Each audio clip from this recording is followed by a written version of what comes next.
Jolani ने Syria पर कब्जा किया। 24 घंटे के अंदर दमिश्क के चप्पे चप्पे पर पहुंच गए जुलानी के आतंकवादी। 14 दिन के अंदर पूरे सीरिया पर हो गया जुलानी के हयात तहरीर अल शाम का कब्जा। सीरिया के इस आतंकी टेकओवर से हारा कौन, जीता कौन? सीरिया में रूस हार गया, सीरिया में ईरान भी हार गया, सीरिया में तुर्की जीत गया, सीरिया में इजराइल भी जीत गया। जुलानी के आने से क्या अमेरिका जीता कि बुरी तरह फंस गया? पिछले 24 घंटे के अंदर सीरिया में जुलानी की हुकूमत को लेकर अमेरिका से ऐसे सिग्नल आए हैं कि पूरी दुनिया पूछ रही है, क्या अंकल सैम जुलानी के आगे नाक रगड़ने को मजबूर हो गए हैं?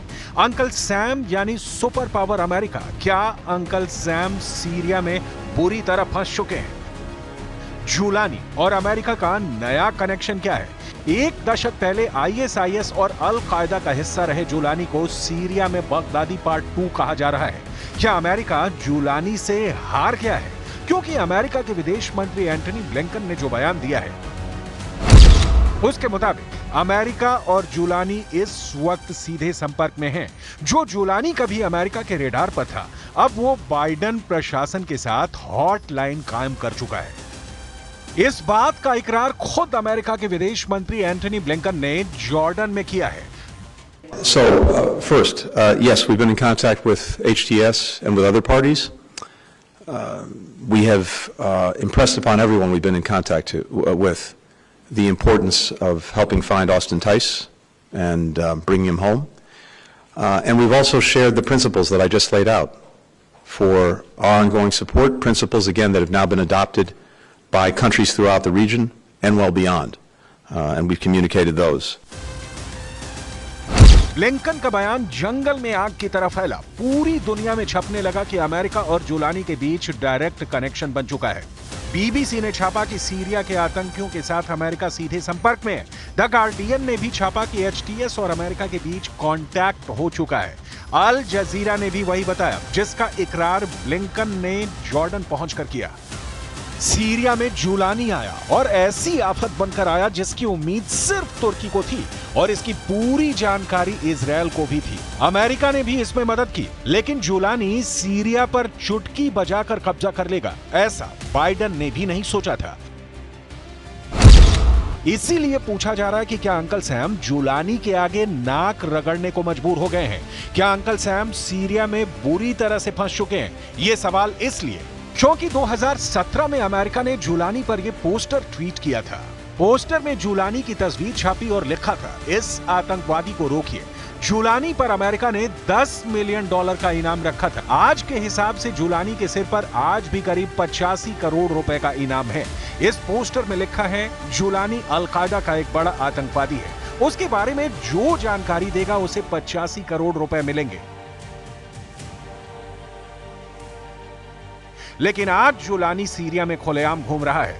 एक तरफ जुलानी सीरिया में अपना राज कायम कर चुका है, तो दूसरी तरफ अमेरिका के विदेश मंत्री एंटनी ब्लिंकन कह रहे हैं कि वो जुलानी के संपर्क में है और जुलानी को बताया गया है कि सीरिया में क्या चाहते हैं। यानी अमेरिका और जुलानी इस वक्त सीधे संपर्क में हैं। जिस जुलानी की जान लेने के लिए अमेरिका ने $10 मिलियन का इनाम रखा, अब वो बाइडेन प्रशासन के साथ हॉटलाइन कायम कर चुका है। बाइडेन जुलानी को बता रहे हैं कि वो सीरिया में क्या चाहते हैं। जब से सीरिया में बशर अल असद की सरकार गिरी है और आतंकी संगठन हयात तहरीर अल शाम का कब्जा हुआ है, तब से सीरिया एक बहुत ही खतरनाक जोन बना हुआ है। सीरिया की सड़कों पर आतंकी ऐसे घूम रहे हैं जैसे उन्हें अब अमेरिका से कोई खौफ नहीं है। और अब तो ये बात ब्लिंकन पूरी दुनिया को बता चुके हैं। व्हाइट हाउस बहुत जल्दी खाली करने वाला बाइडेन प्रशासन इस वक्त सुपर एक्टिव मोड में है। बाइडेन के विदेश मंत्री एंटनी ब्लिंकन ने तुर्की पहुंचकर वहां के विदेश मंत्री हकान फिदान से मुलाकात की। वहीं अमेरिकी सेंट्रल कमांड के जनरल माइकल कुरिल्ला तेल अवीव पहुंचकर इजरायल के रक्षा मंत्री इजरायल काट्ज से मिल चुके हैं। वहीं तुर्की ने अमेरिका को परेशान करने वाला मिशन तेज कर दिया है। तुर्की अब सीरिया में उन कुर्द संगठनों को खत्म करना चाहता है जिन्हें अमेरिका से लगातार समर्थन मिलता रहा है।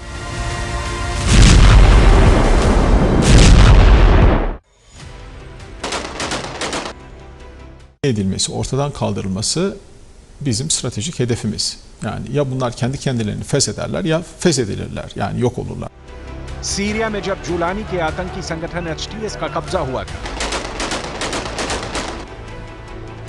सीरिया के लताकिया का यह वीडियो बार बार वायरल हो रहा है। पिकअप ट्रक पर आईएसआईएस के आतंकी अपने झंडे के साथ भीड़ में परेड कर रहे हैं। मैसेज बहुत साफ है, सीरिया में फिर से आईएसआईएस का कब्जा हो चुका है।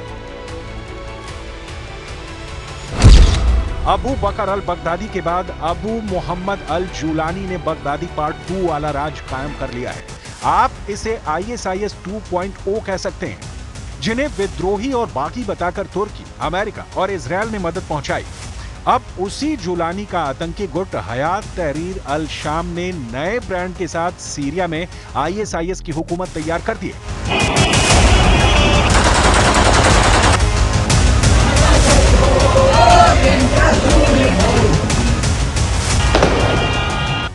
सीरिया में करीब 15 साल चली जंग में अमेरिका लगातार एक्टिव रहा है।